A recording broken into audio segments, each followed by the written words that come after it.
TV 24 news ವಾಹಿನಿಗೆ ಸ್ವಾಗತ. ಕಾರವಾರ ಜಿಲ್ಲೆಯ ಜೊಯ್ಡಾ ತಾಲೂಕಿನ ರಾಮನಗರದಲ್ಲಿ ನಾರಾಯಣ ಗಾವಡಿ ಅವರ ಹೋಟೆಲ್ನಲ್ಲಿ ಬುಧವಾರ ರಾತ್ರಿ 8:30 ಹೊತ್ತಿಗೆ ಬೆಂಕಿ ಅವಘಡ ಸಂಭವಿಸಿದೆ.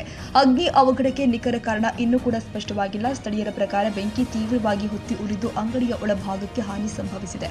ಇನ್ನು ಘಟನಾ ಸ್ಥಳಕ್ಕೆ ಶ್ರೀ ಶಿವಾಜಿ ಪಂಚಾಯಿತಿ ಸದಸ್ಯರು, ಬಿಜೆಪಿಯ ಯುವ ಮೋರ್ಚಾ ಮುಖಂಡ ಪ್ರವೀಣ ದೇಸಾಯಿ ಹಾಗೂ ಹಲವು ಸ್ಥಳೀಯರು ಆಗಮಿಸಿ ಪರಿಶೀಲನೆ ಮಾಡಿದ್ದಾರೆ. ಹಾನಿಯ ಪ್ರಮಾಣ ಮತ್ತು ದುರಂತಕ್ಕೆ ಕಾರಣ ಕುರಿತು ತನಿಖೆ ಮುಂದುವರೆದಿದ್ದಾರೆ. किती वाजता झाला? 10:30 वाजता रात्री.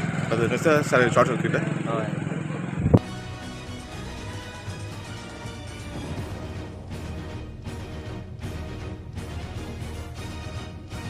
ಕನ್ನಡಿಗರ ಮೆಚ್ಚಿನ ನಿಮ್ಮ ಟಿವಿ 24 ಕನ್ನಡ ನ್ಯೂಸ್ ವಾಹಿನಿ ಇದೀಗ ಟಿವಿಯಲ್ಲಿ ಲಭ್ಯ.